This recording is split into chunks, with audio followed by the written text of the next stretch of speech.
All right, today in the workshop, I'm working on this F-12 mandolin. The client wants me to shorten the Florida here and I agree with the client. It's like, I don't know why these things were ever put, I mean, aesthetically, I guess, but it's so stupid. Like what are we even doing with, some mandolins have frets and you're like, nobody's, like, what are we doing? So we're gonna trim it, because that's also kind of coincides with this kind of the sweet spot of the tone when you're playing a mandolin. I think is kind of like right around this area, and then your pick can just kind of hit that and clink it, and it's just very frustrating. So I'm gonna shorten it for him. What I'm gonna do is, I really kind of calculated some things, but from this fret right here, I kind of just measured an inch down, and then I added a little template, and just gonna kind of duplicate just this kind of bottom part of the Florida, but up here. Then I'm gonna remove this fret here, and then I'm gonna kind of create a kind of bevel, kind of scoop it out. Things I have to be careful of is, since this is a bound fingerboard, I'm gonna save this cutoff, and I have to save some of the binding and then rebend the binding and kind of melt it into the old binding here, just so it's a continuous bound fingerboard. So that'll be tricky. Checked underneath of it, plenty of clearance. What I'm gonna do is add a piece of leather strip, put down paper towel first, and then I guess I can do it right now. Here's a piece of leather, kind of feet under it, and that's just a backing for the saw. I'm going to use this saw here, and like I said, I've already drawn a line, and I'm gonna be, I don't know if you can see it, there's the line, straight line, and then you can see where I've traced template. So I'm gonna cut straight across, and then with small needle files, I'm gonna round and create that shape. So I'll use the larger pole saw initially, and then before I actually get through the entire material of the Florida, I'll switch to a smaller saw just to reduce any chance of any unfortunate mishaps. So I'm just gonna very carefully kind of, I don't know if the camera can see it good enough. And I'm just, with both my eyes, well, obviously both my eyes, but I am watching kind of this end of the saw and this end, because I don't want to like seesaw it, right? This is gonna ask for a bad situation. So very carefully, kind of letting the teeth of the saw do the work. So you have the thin part of the fingerboard, which is rosewood, and then beneath that, the backing is the fingerboard extender, which is just the maple. So you can tell I'm already through the fingerboard. Let's check. Do a few more and switch.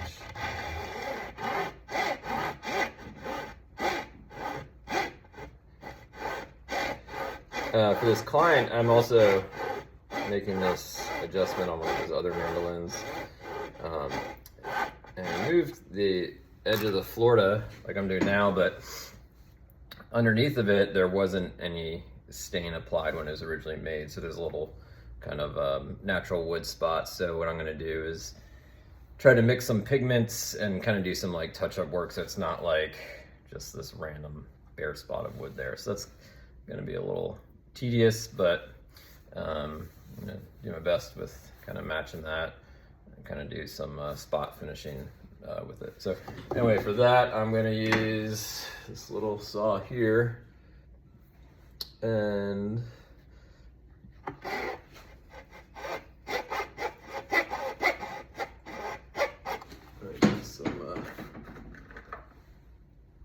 This just kind of is like a little, helps the blade along.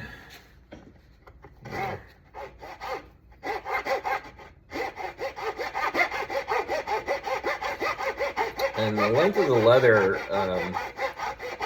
the saw isn't going past the length of the leather at all. The leather is about 1/8 of an inch thick, so it's well protected.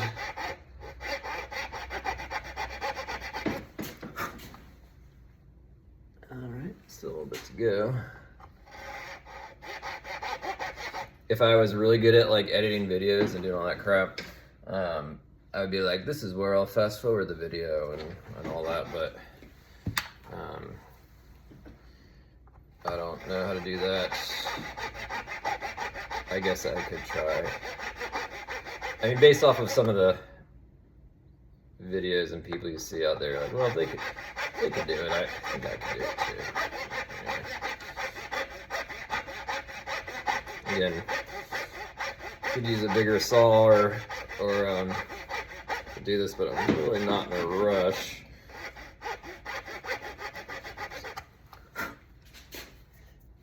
Especially when it gets close. Maybe just a few more.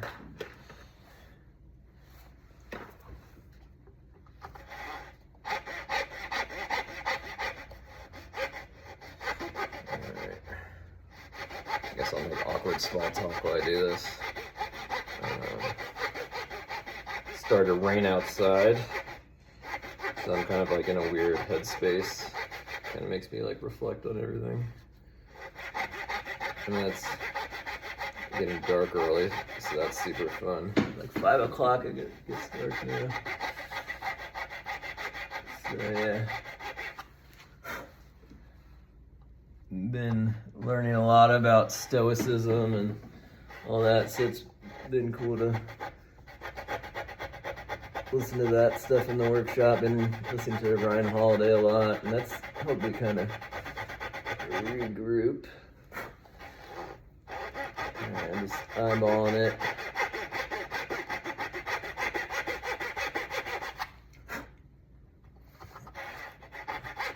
The stoicism stuff is actually really great. I'd recommend it to anybody who's kind of feeling stuck in life and just feeling kind of like mentally stagnant, like they've mentally plateaued, and they're like, man, I need like just some growth here. Like my mind needs like some new concepts to learn about and to ponder. All right, so I can feel it's feeling pretty paper thin as far as almost through. I'm just gonna do short little, yeah, there we go. And nudge it back and forth. There we go. So here's the end of the Florida. All right, moment of truth, we will pull the leather and right away. All right, so there is finish underneath, so that's awesome.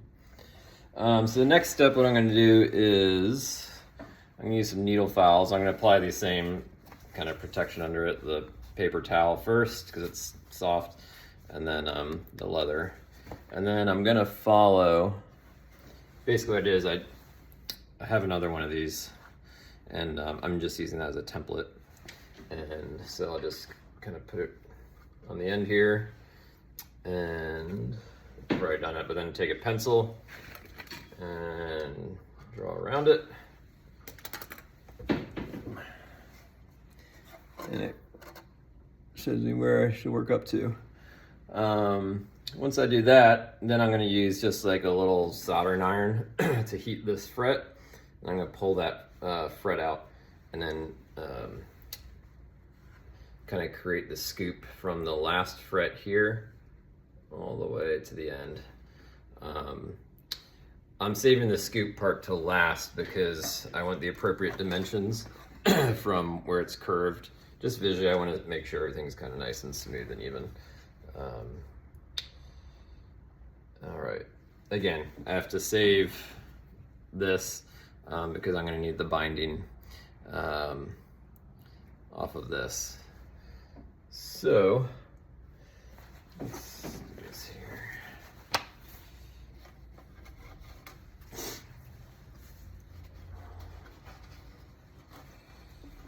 Let's see.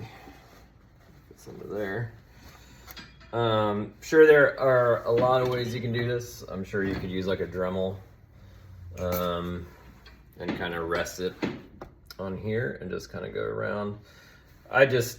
Some things I think are just better doing it by hand, especially when it's kind of like an instrument like this. Sometimes a spiraling router bits or whatever rotary tool you're using, I would just worry about it just getting out of control. So I just feel a little better kind of doing it by hand and kind of shaping it that way. So yeah, I'm gonna use, let's see what file. I just use this. You know what I might do, actually, I'm kind of just thought of this. Just to reduce the filing, I could just use this saw to kind of knock these corners off. So I make a kind of diagonal cut here and a diagonal cut here, and then it'll just be probably a little better. So let's make small little cuts. Protect it with the leather.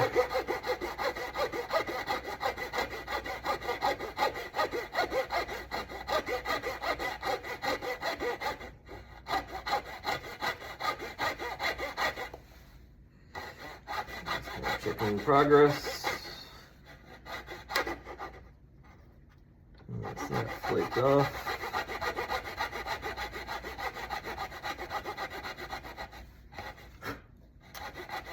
This will go a lot quicker.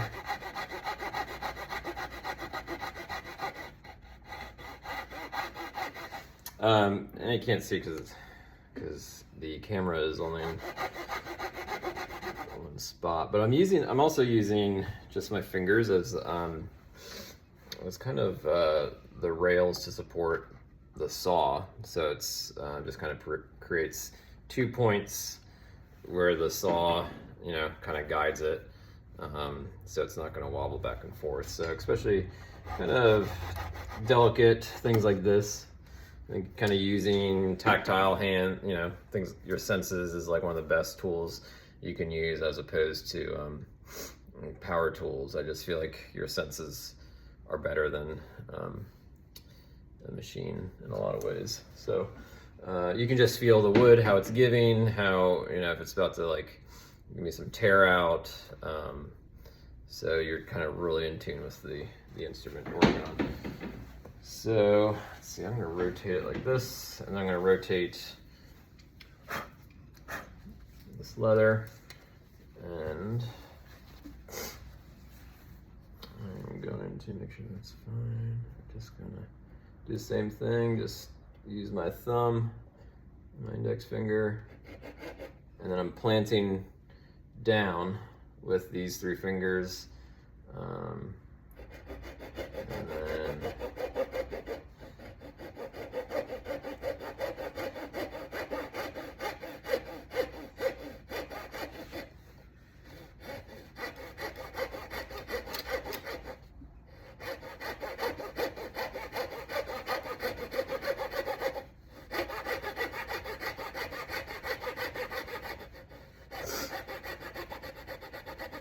all right, almost through there. Yep. Smaller strokes.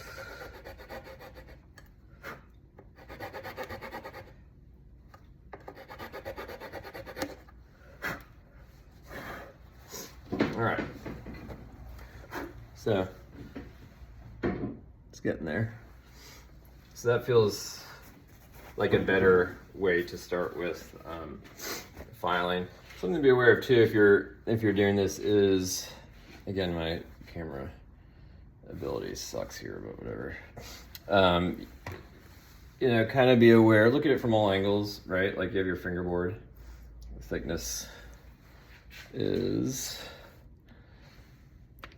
you know, you want it to kind of be straight down, and eventually the fingerboard extender itself, I might file it a little bit to have it kind of cut under, kind of like they normally are. You don't really have it going straight up and down like a 90-degree angle, but that'll be kind of the last little detail.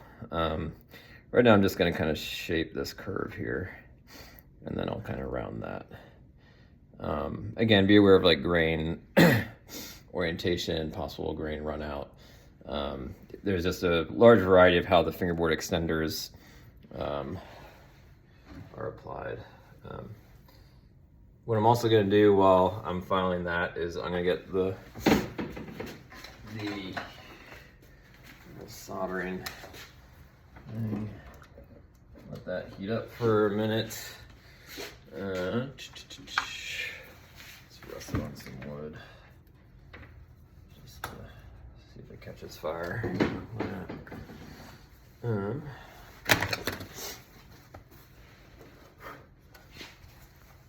Alright, so I'm going to apply this back underneath. And I'll probably use... If you don't have files, you could just get like a piece of wood and then cut a strip of sandpaper and, you know, wrap it around the piece of wood, or if you have like spray adhesive, you know, cut a strip, tack it on, it works the same. And you could do it with like, you know, 80 grit to 120, 180, 220, whatever you want to do. All right, so on this file, I'm making sure I'm using the flat, flat end. The flip side of the file has, you know, filing ability, but I do not want to use that, even though I do have the leather right here.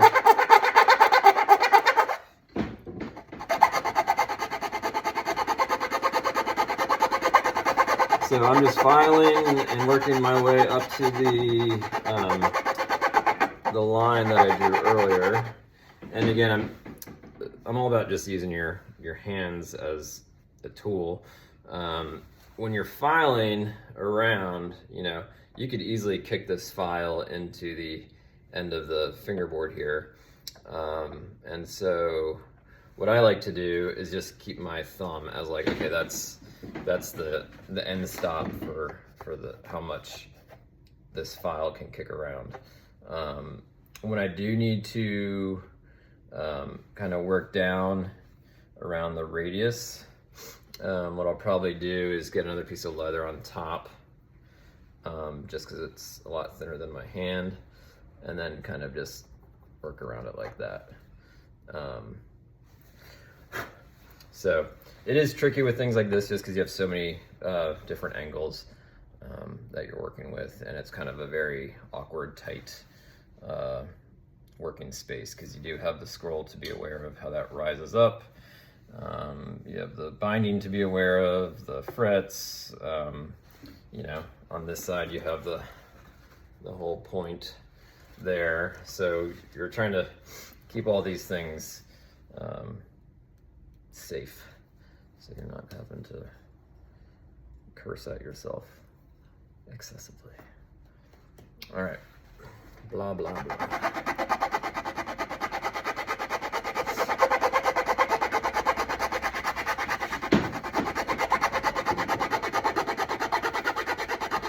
So the filing is going to take me a little bit of time, which is fine. I'd rather it take a little bit of time than not. I'd rather kind of slowly work up to that line. I'm also being aware that the rosewood files away a lot more easily than the maple. Maple's always kind of a pain in the butt to file, especially if it's like end grain maple. It's just a lot more donkey work. So making sure I'm not angling the file too much, because that's going to really take away the rosewood really quickly. If your thumbnails are long, you can also position your thumbnail so that you're filing your thumbnail at the same time. So, all right.